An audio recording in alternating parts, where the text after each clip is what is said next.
welcome to Let's Talk Diz, a show that gives you everything you need to know to help make your Disney vacation as magical as can be in just about 20 minutes. I'm your host, Jeff Coviello. With me each week is Disney Master Sandy from Easy Diz by Instant Impressions Travel Services. Sandy, how you doing this week? I am doing great. How are you doing today, Jeff? I'm doing well. I'm excited to talk about today's topic. You're just coming back from property where we had a character meal that was always very desirable return, and we're here to talk about it. It was finally a long 4 years, but we are thrilled that 1900 Park Fare is back. A little bit different than before, but I can't tell you how many times I've walked through the Grand Floridian, and it's just kind of odd to have seen it shuttered for so long. Well, you mentioned that it's a little bit different, so I guess maybe that's where we should begin, right? It is a character meal that we're talking about. What about it is different, the same? Let's give us a brief overview. It's still serving just breakfast and dinner. It's still a character meal, but we are getting characters that we haven't seen in a character meal before, and a really unique mix of characters. I have to say, when the announcement first came out, this one kind of had me going, and I've been trying to figure it out ever since. It's going to be the same characters for breakfast and dinner, which those of you who are huge 1900 Park fans, it was different characters in the past.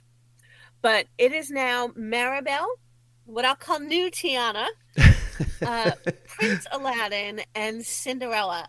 So again, a very unique mix coming across 4 different stories, which Disney really never does. We have a princess meal, which obviously goes across multiple stories, but this isn't all princesses. This isn't all princes. This is just a unique, I guess, people looking for something different, and they brought it all together under one roof. Now, before we even go any further with that, one of the things that you constantly say whenever we're going to some of these character meals is that no characters are guaranteed. But it sounds like this is a very specific group of characters that they've announced. Do we believe that this is going to stay consistent? Should we be subject to change? Like, how should people approach that? You're right. I always say no character is guaranteed. If you've been listening to the podcast since the beginning, and thank you, those of you who've been with us for 3 years, you've heard me tell the story before that years ago we went to Alice's Tea Party. That was an extra kind of dining experience you could pay for, where you drop the kids off for a tea party with Alice and the Mad Hatter. And Alice was a no-show. So even with her name right in the dining door. experience, yeah. It's never a guarantee, but I would say that, these characters aren't known to get sick too often. They've worked really hard to craft this specific crowd of characters. I think it's one of the things that they looked at with a lot of extra detail, because while we all know that Mickey is real, we know that face characters can be a little bit harder to make sure that they appear, but I know that they worked hard on a grouping that would consistently work. So I'll say it's subject to change, but I'll say that you are 99.5% guaranteed. Okay, and we're talking about Mirabel, Tiana in her, new gear, essentially, as the bayou begins to take shape and will open very, very soon. Prince Ali, right? Aladdin in his Prince Ali apparel, and Cinderella were the ones that you had mentioned. Correct. Okay, so with all those new characters, and it's been a number of years since this has been open for business, did it get new decor too? Is that how the restaurant was set up? It did get a minor makeover. Again, we know that Disney fans are not huge on total redos, so there's a lot of elements that are still there. They did not change the overall shape of the restaurant, the location of the buffet. They left a lot of nods to 1900 Park Fare. I know one of the first questions I was asked is the strawberry soup still there? It is. Okay. One of the unique things that I think is still there that pretty much confuses me every time I go, but I can't help but take part in it. They have a tall candy decanter where you kind of turn the knob and the candy comes out on the bottom, filled with gummy bears. Okay. It's been there for as long as I can remember. Actually, the people at the table next to me were talking to me about it, and the guy says to me, I've never understood it, but it's a tradition of mine since I was a kid. Breakfast and dinner, this glass decanter remains, and everybody feels compelled to grab some gummy bears to put on their plate. So the overall design is still there. The carousel theme is definitely there. What they did in the main room is they've added these large portraits, and they're not only of the 4 characters that we talked about, but there's this new theme to the restaurant of wishing and making your wish come true. And so there are a lot of different, what they've called wishing characters depicted in these portraits on the wall. So tying in, with Wish, obviously, as well. But now, as you're saying that that's the theming, some of these character decisions make a little bit more sense, right? They do. And one of the things, I'm always good for a great theme and an extra element. When you are walked to your table, you are handed a wishing card and a little pencil to write all of your wishes down. And it seems to be about once every 50 minutes, they do a wishing gathering. And so all the movement among the servers and the characters stop within the restaurant. There's a little announcement that comes on overhead, and they talk about bringing your wishes to the sky and making your wishes come true and holding your wishing card high into the sky, and the characters kind of guide you and working to make your wish come true. But one of the pieces that I love to that, since I think they were super sensitive to a crowd of youngsters that are there, is when it's all done, the narrator to the story talks about some wishes can come true right away. But sometimes we have to be very patient because our wishes could take a while to come true. Yeah. So not to give up on your wish if it doesn't happen in the next 30 seconds. So I guess I'll keep playing the lottery this week. Yeah. I missed that scene from Wish where you won the lottery. That they somehow made that cut in the last film. But I like that idea, and I think it's a cool thing. As somebody with little kids, I'm picturing both of my kids getting into writing down their wish in the card and really eating that up. Pun intended. You said about every 50 minutes, something like that kind of happens. And I love the idea, I'm going to pick on you for a minute, Jeff. You talk about how Disney really forces everybody to be so tied into their phone. Sure. And I love that the wishing card, if you kind of use it the way that I think it's intended, has your family sitting and talking and thinking and really dreaming, which is what Walt wanted us all to do, but it forces that conversation at your table. 100%. Okay, so let's break down the food then, because you said it is available for breakfast and dinner, correct? So that's correct. Let's start with breakfast. And both meals, again, are a buffet. There is definitely no shortage of food here. So many great things. The breakfast is 2 kinds of eggs, a killer cinnamon pull-apart bread, almost like if you're a fan of monkey bread, little individual versions of monkey bread, a bread pudding with a cream sauce, in the morning a ham carving station, a huge cut-up fruit display, choices of yogurt with different toppings, their cheesy potato casserole that they were known for in the past, eggs Benedict. If you really need to go cereal and milk, that's also available. Bagels, toast, lox, capers, everything you could want. Of course, that strawberry soup with the option to top it with fresh strawberries and whipped cream, or just have the strawberries and whipped cream on the side. Yeah, I was going to say, you could just put that on the side. It was really phenomenal. That's great. That's great. All right, so that's breakfast. And then I guess my question is, like many of the places that do this, this restaurant goes dark for a large portion of the day then. It does.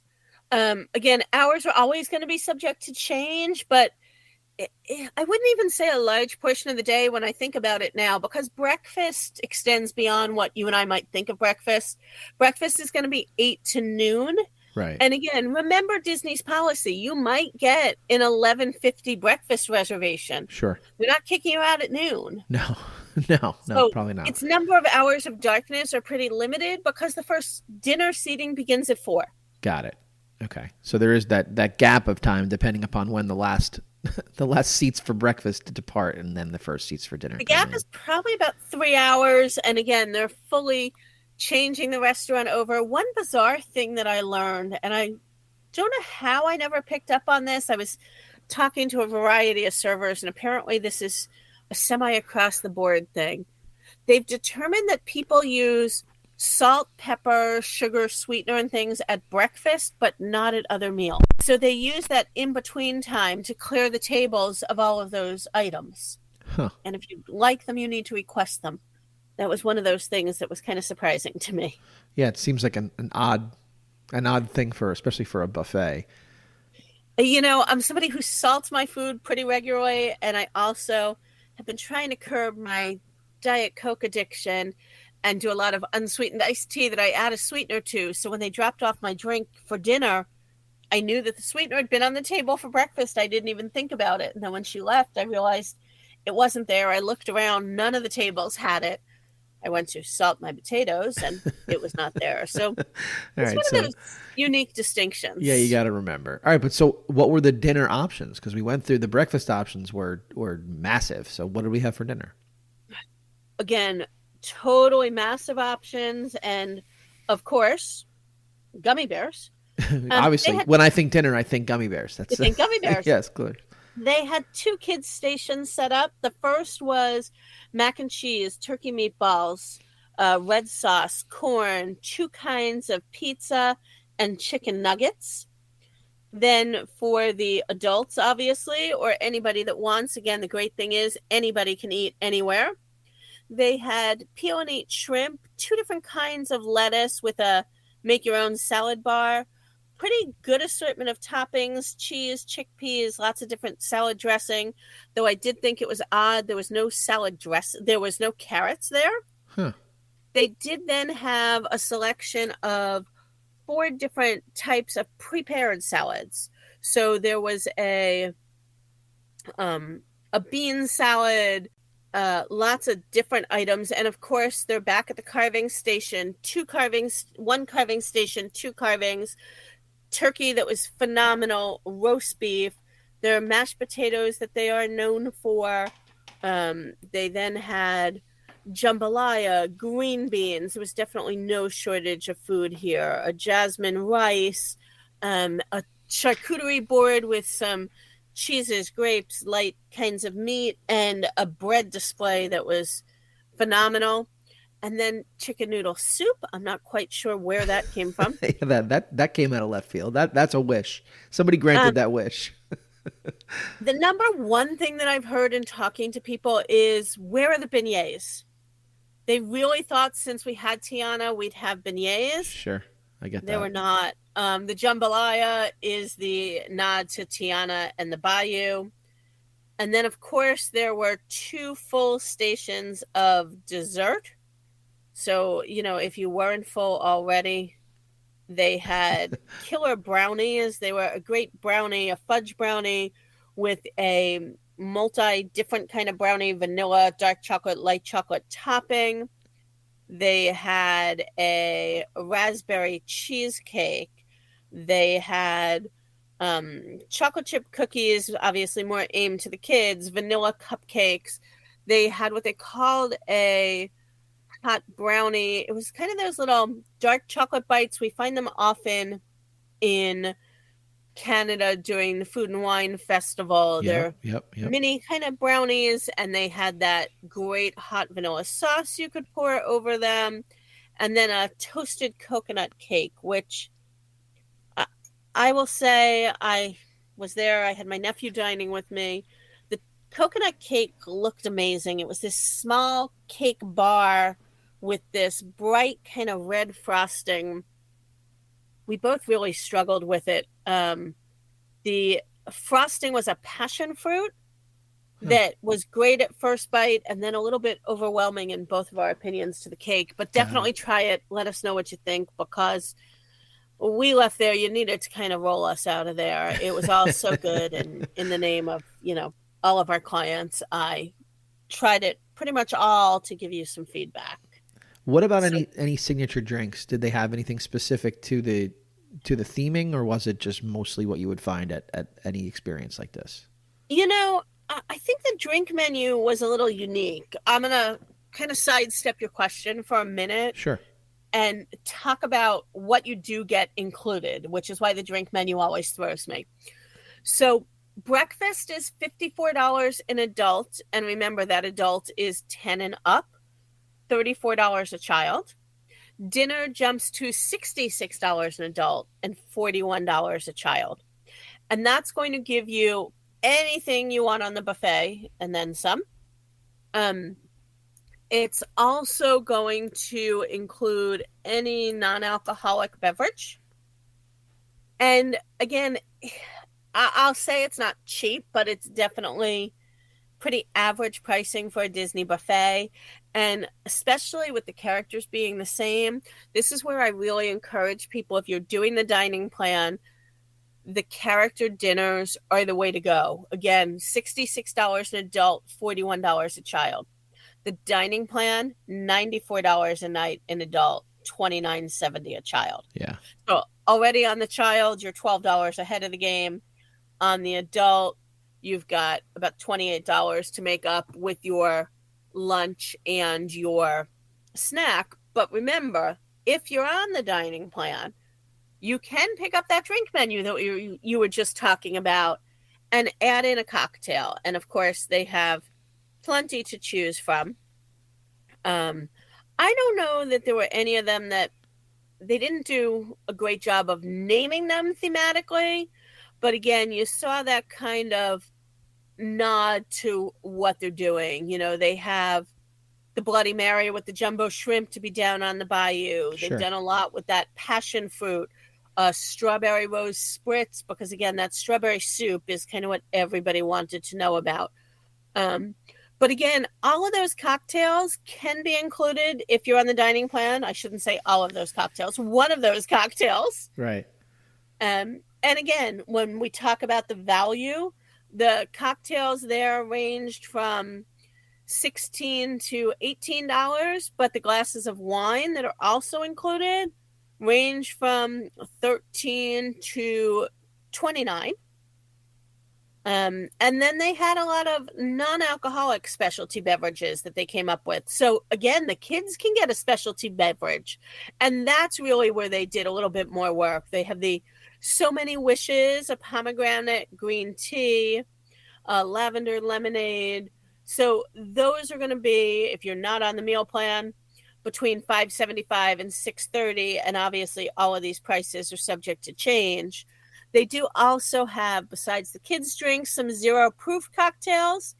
So if you're more into that, a Pink London spritzer, an agave garden, a great way again to get, it's not to me only about getting the value out of your meal plan, but I always say what I love about the meal plan is we spend for things that we wouldn't buy at home. Right.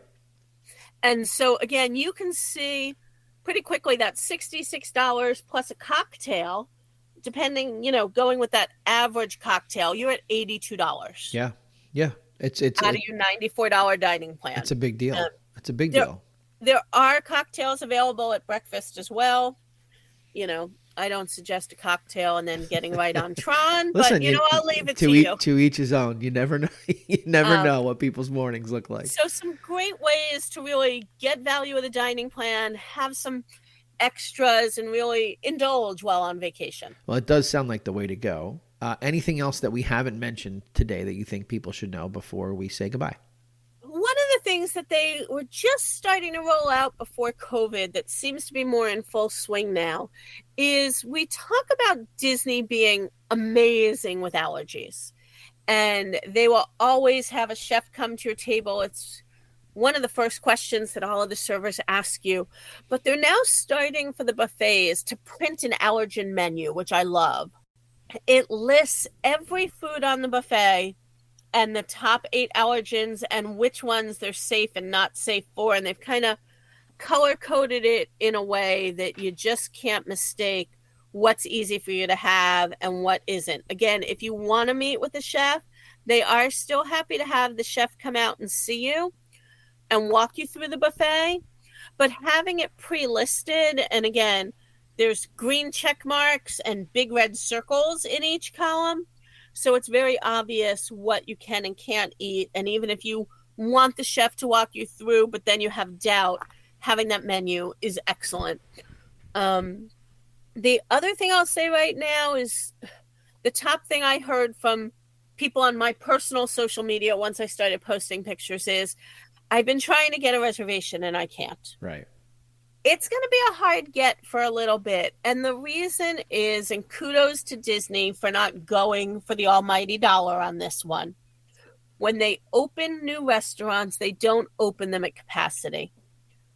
They don't share the formula with us, but I will say, based on being there twice and being there, way past opening to see, I would say that they're only seating 50 to 60% of the tables. There's a large number of seats not available. Those will come on board about 2 months from now, making it easier. The other tough thing, because they're new and they don't want to have that bad experience, that's why they go with a lower number of people eating there and an incredibly high ratio of servers, assistant servers. When I went for breakfast, at one point I counted 18 management people standing around the restaurant. Got it. And I know that sounds excessive, but again, there's so many different departments. There's character management, there's food management, there's server management, and they're really recording the experience. And I will say, they were standing there with iPads, taking in details. They were occasionally talking to some people dining to see what you thought, how you could improve the experience. Again, it's one of the things that I love about Disney is their openness to improvement. When I went for dinner, as I was at that charcuterie station that's just next to the carving station, there was a manager talking to the chef at the carving station. And I could hear the chef explaining that it was not the best designed station for them. Huh. In order to protect all of the food, the plexiglass that went 3/4 of the way around the station and the quarter that didn't have it is where the person stands. The plexiglass went 95% of the way to the bottom, which in theory means there was enough room to slip a plate through. Except that the carving board was in front of that 5%. So he was saying it's very difficult. Yeah, it's complicated. He's got to reach his hand super high, which he didn't have a problem doing, to hand you your food.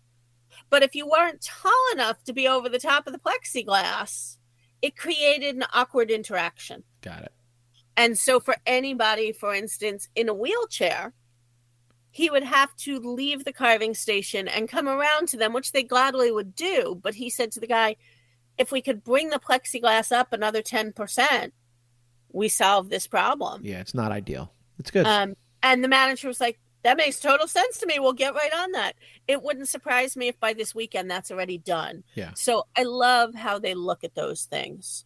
Well, and I love the fact that you go down there as soon as these things open, because as somebody that's worked in this service industry, you never open at full capacity because things like that have to get worked out. So you seeing that allows somebody who's going on vacation next and enjoying this experience to know that that's not where we began, but it's where we've ended. So I think that's and cool. Again, they work so hard, that limited capacity, which again, they're turning down, my guess is hundreds of thousands of dollars a day by doing that. Sure.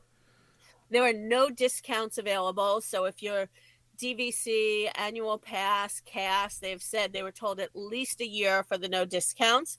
That cuts down on some of the people trying to get in, because some of those people won't go without a discount. Right. And then again, till they are at capacity and, sure, how long are people staying? What is that flow going to be? They also are not allowing the walk-up feature on the app. So if you don't have a reservation, don't give up. Keep stalking the app. Things definitely open, but, it's not going to be that easy get. Don't decide, at 32 days out, you think you're going to get that reservation immediately. Got it.